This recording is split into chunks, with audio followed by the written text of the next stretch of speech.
하나님 말씀은 요한복음 20장 19절에서 29절입니다. 신약 성경 요한복음 20장 19절로 29절까지의 말씀 제가 봉독하겠습니다. 이날 곧 안식 후 첫날 저녁 때에 제자들이 유대인들을 두려워하여 모인 곳의 문들을 닫았더니 예수께서 오사 가운데 서서 이르시되 너희에게 평강이 있을지어다. 이 말씀을 하시고 손과 옆구리를 보이시니 제자들이 주를 보고 기뻐하더라. 예수께서 또 이르시되 너희에게 평강이 있을지어다. 아버지께서 나를 보내신 것 같이 나도 너희를 보내노라. 이 말씀을 하시고 그들을 향하사 숨을 내쉬며 이르시되 성령을 받으라. 너희가 누구의 죄든지 사하면 사하여질 것이요 누구의 죄든지 그대로 두면 그대로 있으리라 하시니라. 12 제자 중에 하나로서 디두모라 불리는 도마는 예수께서 오셨을 때에 함께 있지 아니한지라.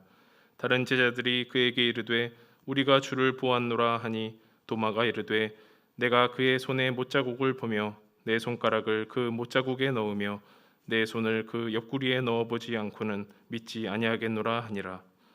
여드레를 지나서 제자들이 다시 집 안에 있을 때에 도마도 함께 있고 문들이 닫혔는데 예수께서 오사 가운데 서서 이르시되 너희에게 평강이 있을지어다 하시고 도마에게 이르시되 내 손가락을 이리 내밀어 내 손을 보고 내 손을 내밀어 내 옆구리에 넣어보라. 그리하여 믿음 없는 자가 되지 말고 믿는 자가 되라. 도마가 대답하여 이르되 나의 주님이시요 나의 하나님이시니이다. 예수께서 이르시되 너는 나를 본고로 믿느냐? 보지 못하고 믿는 자들은 복되도다 하시니라. 아멘.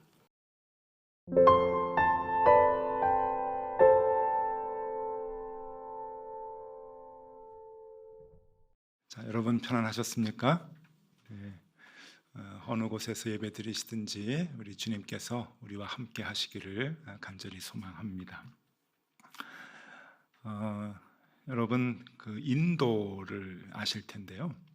그 인도가 힌두교 국가이죠. 또 불교가 시작된 나라이기도 한데 그 인도에 그 기독교 성지가 있다고 하면은 믿겨지십니까?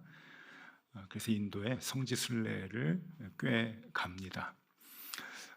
인도에 성지가 있는 것은요, 그 인도의 첸나이라고 하는 인도 동부의 해안에 있는 아주 큰 도시가 있는데 인도의 4대 도시입니다. 여기가 예수님의 12 제자 중에 한 사람인 도마가 활동을 했었고 거기에서 순교를 하고 무덤이 있습니다. 그래서 이제 그것을 기독교 성지 중에 한 곳으로 이제 생각하고 많은 사람들이 성지 순례를 합니다. 지도를 좀 보여드리겠습니다. 어느 지도인지 여러분들이 이제 잘 아실 테고요. 예루살렘에서 첸나이라고 하는 곳을 좀 표시를 해보면은 굉장히 멀죠.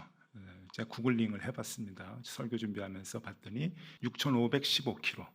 그리고 도보로 55일 걸린다고 그렇게 이제 나오는데 여기서 도보라고 하는 것은 24시간 걸을 때를 얘기하고요.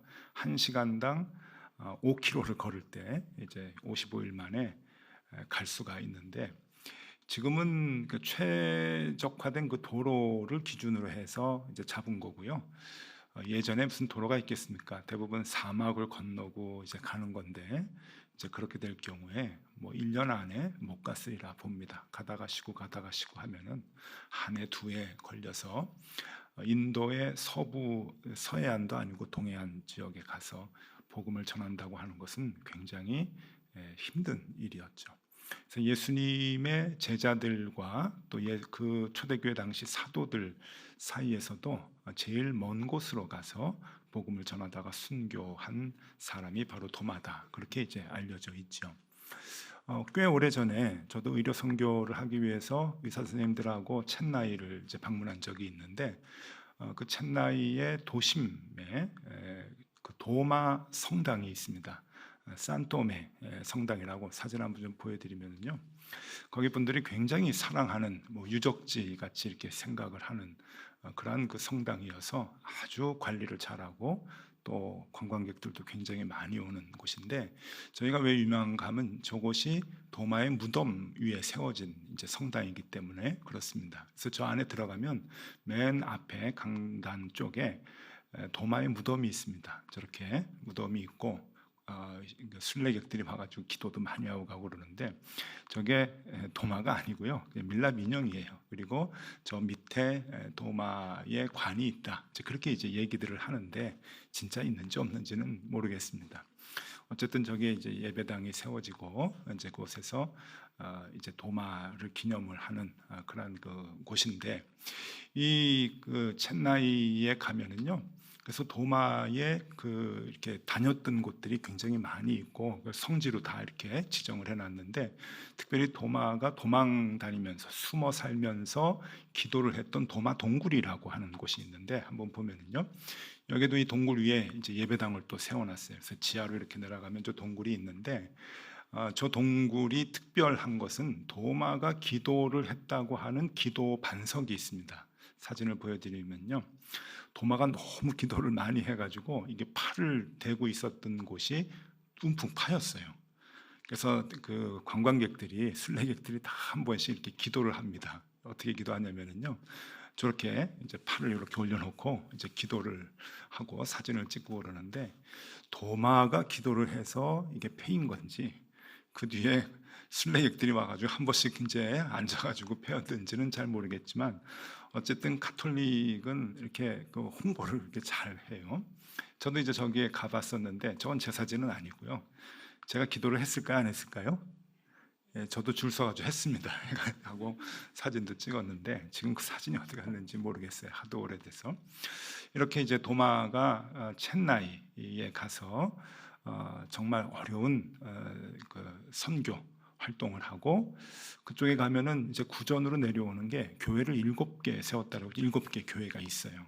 그리고 이제 잡혀서 고문을 당하고 순교했다라고 하는 그런 그 이야기입니다. 그러고 보면 제자 중에서 제일 먼 곳에 가서 도마가 선교를 하고 순교를 했는데 우리는 도마를 생각할 때 뭐 찬송도 그렇고 복음성가를 부를 때 도마는 의심이 많은 사람으로 그렇게 부르죠. 도마 하면은 예수님을 믿지 못했던 의심 많은 제자. 그래서 제자들 중에 제일 형편없는 사람쯤으로 생각을 하는데 이런 여러 가지 상황들을 보면은 도마가 꽤 억울하겠다라고 하는 생각을 합니다. 꽤 열심히 사역을 감당하다가 순교를 당했는데 왜 후대 사람들은 나를 의심만 하다가 이렇게 죽은 형편없는 제자로 생각할까 하면은 억울한 마음이 없지 않아 있겠다 하는 생각이 이제 듭니다. 자, 도마는 정말 의심만 하다가 죽었을까? 도마는 믿음이 없었을까? 하는 것을 이제 생각을 해보는 거예요. 여러분 그냥 단순히 생각을 해도요. 지금 그 서구 사람들이 아들을 낳고 이름을 지을 때 이 도마라고 하는 이름을 제일 많이 짓습니다. 뭐 톰, 토미, 토마스 이게 다 도마거든요. 그 성경에 나와 있는 인물들을 많이 이름을 짓죠. 유럽 사람이나 이제 미국 사람들이 많이 짓는데 그 12제자 중에서 아마 이 도마 이름이 제일 많을 겁니다. 왜 도마가 의심을 한 그런 믿음 없는 사람이라고 생각하면 왜 도마 이름을 이렇게 아들한테 이름을 지어줄까요? 꼭 그렇지만은 않다는 거겠죠. 너도 도마같이 살아라. 그래서 톰이라고 이름도 짓고 토미, 토마스 이렇게 이름을 지어줄 텐데 우리가 이 도마의 어떤 부분이 이제 그 좋은 부분이 있는가 하는 것을 오늘 좀 살펴보려고 합니다. 성경에는 도마에 대해서 많은 내용이 나와 있지는 않습니다. 그죠? 굵직굵직한 설명이 몇 번 나오는데 3번 나옵니다.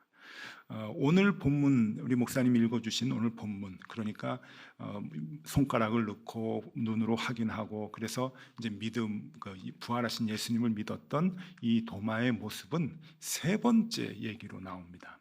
그래서 도마에 대한 전반적인 우리 그 내용을 알기 위해서 도마가 어떤 사람인가라고 하는 것을 알기 위해서는 첫 번째 얘기하고 두 번째 얘기도 같이 알아야 되는 거죠. 그리고 세 번째 얘기까지 같이 종합을 해야 도마가 어떤 사람이구나라고 하는 것을 이제 알게 될 텐데 오늘 이제 그것을 하나씩 좀 살펴보고자 합니다. 먼저 첫 번째 도마 이야기인데요. 이 첫 번째 도마의 이야기는 요한복음 10장과 요한복음 11장에 걸쳐서 나옵니다. 요한복음 11장은 죽은 나사로를 살리시는 예수님의 이야기가 나오는 것이고, 요한복음 10장, 그 앞에 요한복음 10장은 굉장히 유명한 말씀을 하신 장이죠. 나는 선한 목자다, 그리고 나는 양의 문이다 라고 하는 것을 얘기하신, 선포하신 그 장이 요한복음 10장입니다. 그래서 요한복음 10장과 요한복음 11장, 이 나사로의 죽음까지 내용이 이제 쭉 이어지게 되는데, 그 예수님이 예루살렘에서 유대인들하고 막 이야기를 나눌 때 하신 말씀이 나는 선한 목자다, 그리고 나는 양의 문이다라고 하는 것을 얘기하시죠. 양들은 내 음성을 알고 뭐 그러면서 이제 쭉 설명을 해주시는데, 이 설명을 하시다가 예수님께서 뭐라고 얘기하시냐면은 중간에 하나님이 내 아버지다 하는 얘기를 하셔요. 그러니까 내가 하나님의 아들이다라고 하는 얘기를 하니까 그 얘기를 듣다가 유대인들이 그냥 화가 난 거예요. 그래가지고는 어떤 반응이 나왔냐면은 돌을 들고 예수님을 쳐 죽이려고 하는데 10장에 보니까 2번 나옵니다. 그러니까 예수님이 쭉 얘기를 하다가, 얘기할 때 유대인들이 들을 때 이 녀석 봐라, 이 녀석 봐라 하다가 결정적으로 내가 하나님의 아들이다 라고 하니까 이건 죽어야 돼, 그리고선 돌을 들고 치려고 한 것이죠. 그 내용이 요한복음 10장 22절, 23절, 31절 이렇게 이어서 제가 좀 읽어드리겠습니다. 22절부터요. 예루살렘의 수전절이 이르니 때는 겨울이라. 이 수전절은 예배당을 청소하는, 대청소하는 그 절기예요. 수전절이 이르니 때는 겨울이라. 예수께서 성전한 솔로몬 행각에서 거니시니. 그러면서 이제 유대인들하고 변론을 하시는 거예요. 31절, 유대인들이 다시 돌을 들어 치려 하거늘. 그러니까 한 번 돌을 들어서 죽이려고 했고 2번째로 돌을 들어서 죽이려고 하는 그러한 아주 위험한 상황에 제자들이 예수님을 황급히 모시고 도망을 갑니다. 어디로 도망가냐면은 요단강 동편으로 가요. 예루살렘이 요단강 서편이었으니까 요단강 동편으로 멀리 가가지고 피신을 시킵니다. 왜냐하면은 예루살렘에 있으면은 죽으니까 그래요. 돌에 맞아서 죽을 게 뻔하니까 빨리, 뭐 말은 한 거고 말 뭐 한 건 어쩔 수 없는 거고, 그러니까 예수님 죽습니다. 그러고서는 예수님 모시고 요단강 이제 동편으로 건너갔는데, 그런데 이제 무슨 일이 벌어지냐면은 예루살렘 바로 밑에 있는 이 베단이라고 하는 마을에 나사로가 살고 있었어요. 근데 나사로의 집으로부터 연락이 옵니다. 뭐라고 오냐면은 나사로가 죽어갑니다. 예수님 오세요, 빨리 와주세요 라고 하는 전가를 받는 거예요. 자, 어떡합니까? 이게 베다니는 예루살렘 쪽인데 예루살렘 바로 밑이거든요. 가면은 또 소문이 나가지고 유대인들이 와서 돌로 쳐 죽이려고 할 텐데 가야 됩니까? 말아야 됩니까? 사람이 죽어가요. 나사로가 죽는다고, 예수님과 가까웠던 나사로가 죽는다고 하고 예수님을 오시라고 초청을 하고 있는데, 간곡히 부르고 있는데, 예수님이 가시면 나사로도 뭐 죽을지 안 죽을지 모르겠지만 예수님도 돌아가시는 게 뻔하거든요. 그러니까 이 제자들 입장에서는 예수님을 못 가게 막습니다. 가시면 죽습니다. 예루살렘 쪽에 가면 유대인들이 가만히 놔두질 않습니다 라고 얘기를 할 때, 그때 도마가 등장을 합니다. 도마가 요한복음 11장 16절에 이렇게 얘기를 합니다. 디두모라고도 하는 도마가 다른 제자들에게 말하되. 여기 디두모라고 하는 것은 헬라어로 쌍둥이라고 하는 뜻입니다. 도마가 쌍둥이였던 것 같고, 디두모라고도 하는 도마가, 이 도마라고 하는 이름은 이제 히브리어인데 옛날에 예수님 계실 때 아람어를 썼거든요. 이 아람어로 쌍둥이라고 하는 말입니다. 그러니까 둘 다 쌍둥이에요. 이름이 없었던 것 같아요. 쌍둥이 하면서 아마 이렇게 불렀던 것 같은데, 디두모라고도 하고 도마가 다른 사람들에게 말하되 우리도 주와 함께 죽으러 가자. 아주 대단한 말을 하죠. 도마가 예수님 예루살렘 쪽으로 가면 죽습니다, 가시면 안 됩니다 라고 예수님을 막았는데, 제자들이 다 막았는데 도마가 그 제자들을 설득하는 거예요. 아니다, 우리 다 죽으러 가자. 예수님 돌아가시면 우리도 죽자. 그러고선 제자들을 데리고 결국 베다니로 가게 됩니다. 여러분이 우리가 생각하는 도마가 아니에요. 이 도마가 정말 이러한 깡다구가 있어서 제자들을 설득시키고 함께 죽으러 갑시다. 그러고서 위험을 무릅쓰고 예수님 모시고 요단강을 건너서 여리고를 지나서 예루살렘으로 올라가게 되는 것이죠. 자, 이게 첫 번째 성경에 나오는 도마의 이야기입니다. 자, 두 번째 도마의 이야기는 언제 나오는가 하면은 요한복음 14장에 이제 두 번째 도마의 이야기가 나오는데, 요한복음 14장은 우리가 잘 알죠. 아주 유명한 말씀을 선포하시죠. 내가 곧 길이요 진리요 생명이다라고 하는 그 말씀을 선포하는 곳이 요한복음 14장입니다. 그런데 내가 곧 길이요 진리요 생명이다라고 하는 엄청난 말씀을 선포하실 때 그때 도마가 관련이 되어 있습니다. 그러니까 도마의 질문에 예수님께서 대답을 하시는 건데, 이거를 조금 더 설명해 드리려면 1절부터 6절까지 제가 좀 말씀을 좀 읽어 드릴 필요가 있습니다. 요한복음 14장 1절에서 6절까지입니다. 여러분 같이 한번 천천히 보시죠. 너희는 마음에 근심하지 말라. 하나님을 믿으니 또 나를 믿으라. 내 아버지 집에 거할 곳이 많도다. 그렇지 않으면 너희에게 일렀으리라. 내가 너희를 위하여 거처를 예비하러 가노니 가서 너희를 위하여 거처를 예비하면 내가 다시 와서 너희를 내게로 영접하여 나 있는 곳에 너희도 있게 하리라. 내가 어디로 가든지 그 길을 너희가 아느니라. 우리가 잘 많이 이제 보는 좋아하는 말씀이죠. 특별히 상례가 나서 이제 장례식을 할 때 같이 많이 보는 그런 말씀이기도 합니다. 여기 이제 5절에 도마가 나옵니다. 이러한 말씀을 예수님께서 하셨을 때 5절 보면은요, 도마가 이르되 주여 주께서 어디로 가시는지 우리가 알지 못하거늘 그 길을 어찌 알겠사옵나이까. 5절을 여러분 잘 보시면은 그 길을 어찌 알겠사옵나이까 그래요. 여러분 말이라고 하는 게 우리 흔히 얘기할 때 아다르고 어다르고 그렇다고 얘기하잖아요. 어떻게 붙이느냐에 따라서 뉘앙스가 확 달라지는데, 여기 그 길을 어찌 알겠사옵나이까 라는 요 뉘앙스가 꽤 부정적으로 우리에게 좀 다가와요. 그래서 어떤 뜻으로 좀 느껴지는가 하면은 그걸 내가 어떻게 알아요? 이런 뜻으로 이제 받아들여지는 거예요.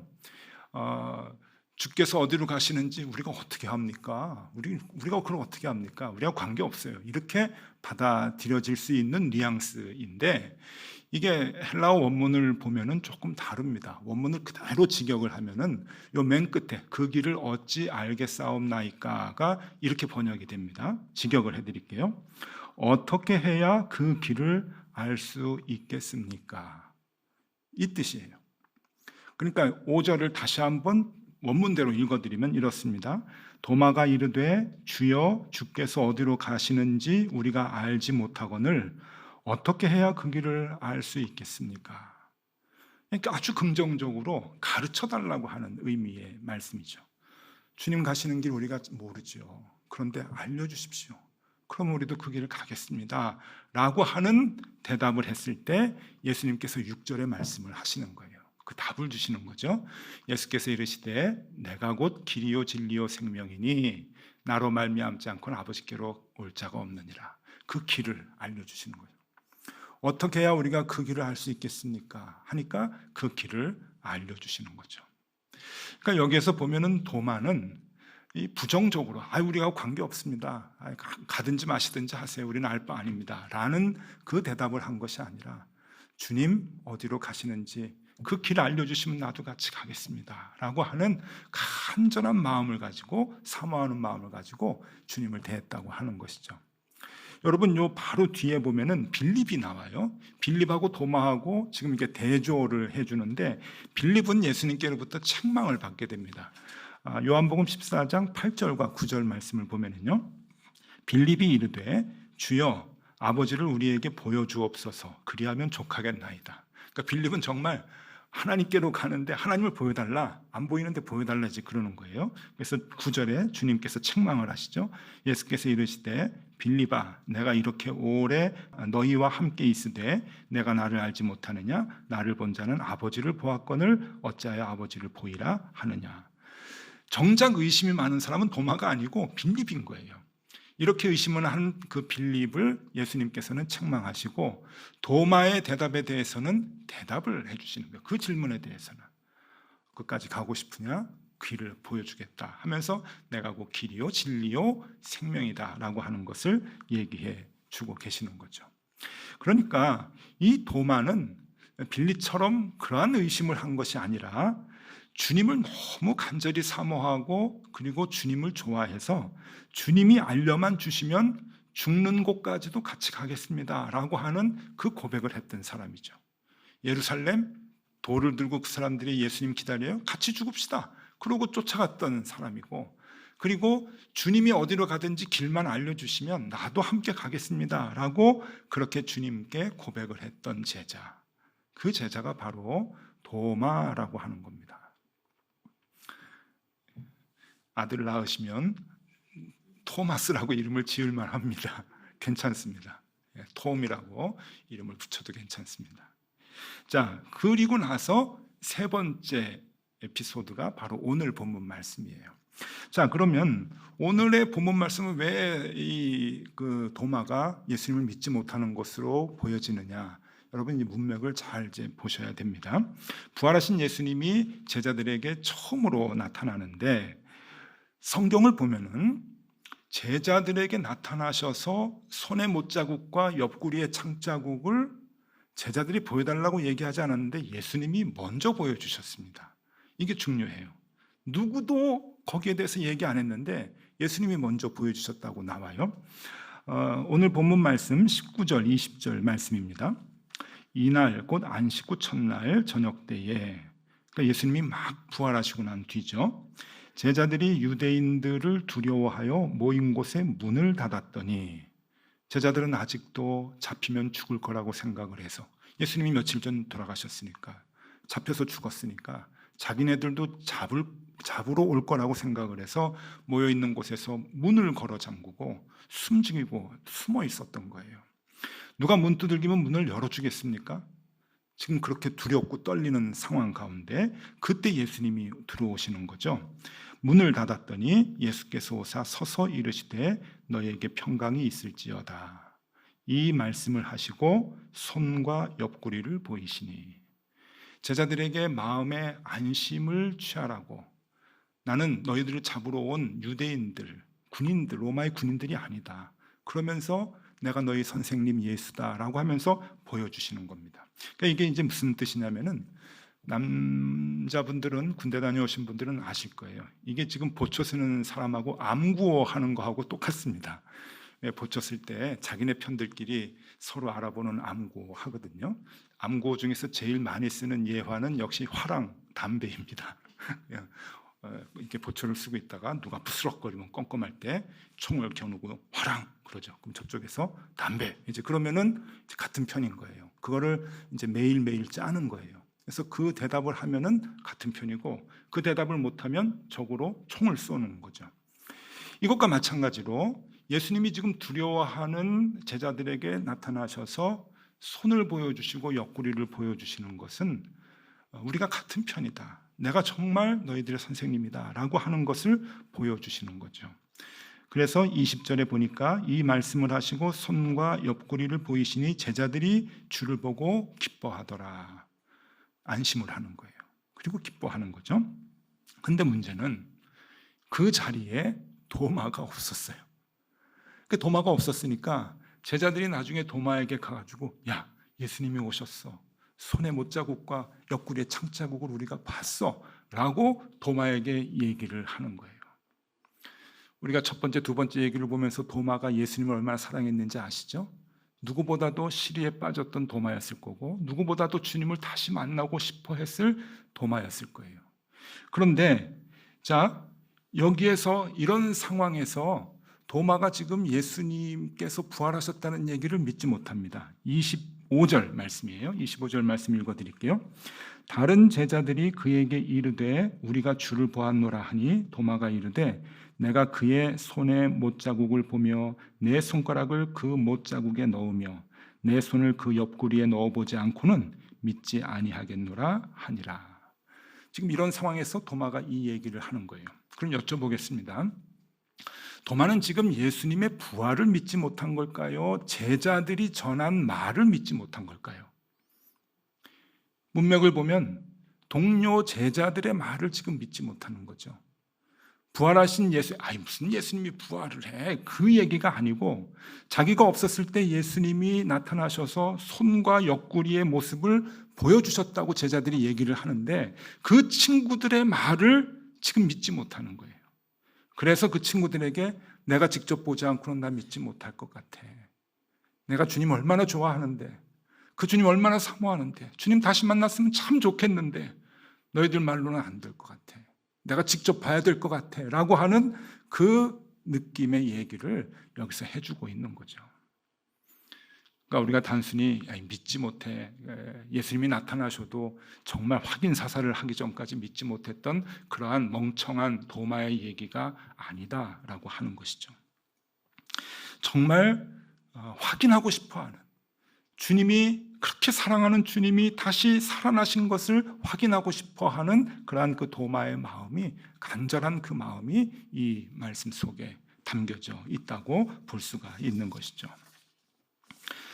주와 함께라면 어디든 가겠다고 하는 그 도마의 마음은 결국 끝까지 변하지 않습니다. 그래서 예수님의 손의 못자국과 옆구리의 창자국을 보고 난 뒤에 다시금 확신을 갖고 끝까지 주님과 함께 동행하게 되지요.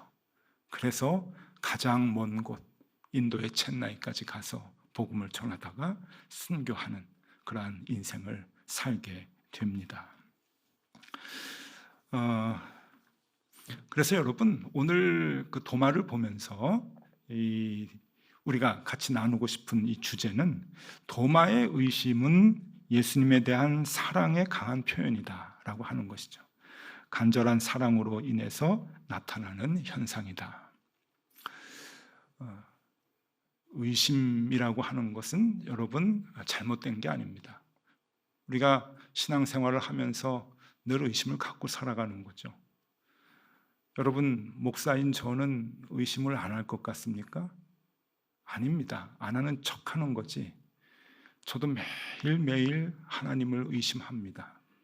그리고 하나님께 질문을 하죠. 답답해서. 똑같습니다. 여러분, 장로님들은 사시다가 어려운 일 당하면은 질문을 안 할까요? 하나님께 탄식을 안 할 것 같습니까? 아닙니다. 우리는 누구나 다 죽기 전까지 내 삶의 모습과 힘들고 어려운 고난 가운데 하나님 앞에 질문을 하고 의문을 갖고 탄식을 하면서 살아가는 거죠. 누구나 다 그렇습니다. 만약에 나는 질문 없어, 나는 다 믿어, 나는 주님이 계신 거 다 믿어 라고 얘기하는 사람은 여러분 분명히 제가 확신 있게 얘기할 수 있는데 위선자 아니면은 모순입니다. 그거는 그럴 수 없어요. 우리는 힘들고 어려운 일이 있으면은 도대체 이게 왜 이렇습니까? 주님은 정말 계시는 겁니까? 신앙생활 열심히 하려고 하는데 나에게 왜 이런 고통이 있습니까? 라고 하는 그러한 의문과 질문을 안 할 수가 없죠. 하나님 앞에 서는 그날까지 우리는 그 질문을 합니다. 단 우리는 주님을 사랑하는 그 마음이 있기 때문에 그 질문 가운데서, 그 의문 가운데서 그 의문들을 조금씩 죽을 때까지 다듬어 나가는 거예요. 다듬어 나가는. 처음에는 거칠고 처음에는 투박했던 질문, 그렇게 하나님께 원망과 탄식에 이어졌던 그러한 그 질문이지만 그것이 하나님을 사랑하는 그 마음으로 조금씩 다듬어지고 그 가운데서 사건과 사연 속에서 하나님의 음성을 조금씩 들으면서 희미했던 주님의 모습이 조금씩 뚜렷하게 내 삶 속에서 나타나게 되는 것이죠. 여러분, 그것이 거룩입니다. 거룩이라고 하는 것은 특별한 것이 아닙니다. 내 삶에 갖고 있는 의문들이 하나씩 다듬어지는 것, 그것이 거룩하게 되는 것이죠. 이단과 사이비의 문제가 뭡니까? 거기에는 모든 것이 수학 공식같이 답이 있습니다. 그래서 이런 거는 이거고 저거는 저거고 주님께 대한 의심은 죄악이고 아주 주님께 대한 의문과 의심의 그 기본적인 통로를 원천으로 봉쇄해버리는 거예요. 그러니까 이 이단과 사이비에 속해 있게 되면은 거룩함을 이룰 수가 없습니다. 신앙의 성숙함을 이룰 수 없어요. 왜냐하면 원천적으로 봉쇄해버리니까 그래요. 성숙이 뭡니까? 거룩이 뭡니까?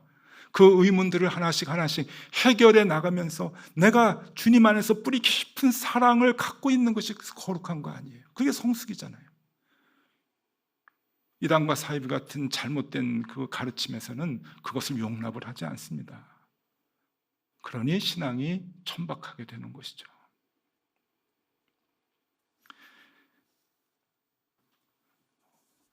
오늘도 제가 신학자 한 분을 소개해 드립니다. 제가 좋아하는 분이라고 몇 번 소개했죠. 폴 틸리히. 너무 좋아서 제가 신학교 다닐 때 이분의 책을 밑줄 그으면서 외우면서 그리고 제 신앙을 이렇게 세웠던, 많은 도움을 받았던 분인데, 이분의 책 중에 믿음의 역동성이라고 하는 책이 있습니다. 저번에 얼굴을 표지로 해가지고 사진이 결국 2개가 됐네요. 얼굴 사진이. 믿음의 역동성이라고 하는 책인데, 여기 책에 이런 얘기가 나옵니다. 믿음은 의심과 함께 얽힘으로써 가능하다. 믿음은 확실성과 불확실성을 동시에 지니기 때문이다. 아니, 불확실성 때문에 믿음이 필요하고 가능하다. 조금은 어려운 말인데 그래도 이해는 가죠. 우리의 삶이 다 불확실하잖아요. 확실한 것도 있지만 불확실한 것도 있고, 그래서 믿음이 필요한데 의문도 같이 나온다고 하는 얘기죠. 그러면서 이분이 이렇게 얘기를 해요. 그래서 행위 없는 믿음이 믿음이 아니듯 의심 없는 믿음도 믿음이 아니다. 의심이 없는 믿음이야말로 거룩함을 악마적으로 만들고 혼자만 옳다는 독단에 빠지게 하기 때문이다. 네, 의심을 해라. 풀리지 않는 것들을 하나님 앞에서 의심을 해라. 너무너무 하나님을 사랑하니까 우리가 풀리지 않는 문제들 하나님께 탄식하면서 원망하면서 의심을 하는 거죠. 그러면서 하나씩 하나씩 세월이 가고 나이를 먹으면서 그것이 다듬어져서 희미했던 주님의 음성과 모습이 조금씩 선명하게 되는 것, 그것이 우리가 성숙하게 되는, 거룩하게 되는 모습이다라고 하는 겁니다. 여러분, 오늘은 도마에 대해서 우리가 함께 나누었습니다. 중요한 것 2가지 말씀드릴게요. 하나는 사랑을 잃지 마십시오. 주님을 향한 사랑, 그 사랑이 우리를 지탱케 해줍니다. 또 하나는 의심을 죄스럽게 생각하지 마십시오. 힘들고 어려울 때 하나님 원망하시고 의심하십시오. 사랑 안에서 의심하십시오. 그 의심이 하나씩 하나씩 조금씩 풀릴 때, 다 풀리진 않겠지만 하나씩 하나씩 이해가 갈 때, 그때 비로소 우리는 조금씩 성숙해지고 거룩하게 되는 것이니까 말입니다. 여러분, 우리 도마를 보면서 도마와 같은 믿음을 가지며 우리의 신앙이 회복되고 소생될 수 있기를 간절히 바랍니다. 기도하겠습니다. 주님, 우리가 여전히 의심이 많은 것은 주님을 믿지 못해서가 아니라 주님의 임재를 너무나도 간절히 사모하기 때문입니다. 삶의 굵직굵직한 사건과 사연 속에서 주께서 나와 함께 하신다는 것을 우리가 보고 알게 하여 주옵소서. 그래서 세월이 갈수록, 나이를 먹을수록 주님에 대한 우리의 사랑이 더 견고해지게 하여 주시옵소서. 예수 그리스도 이름으로 기도드리옵나이다. 아멘.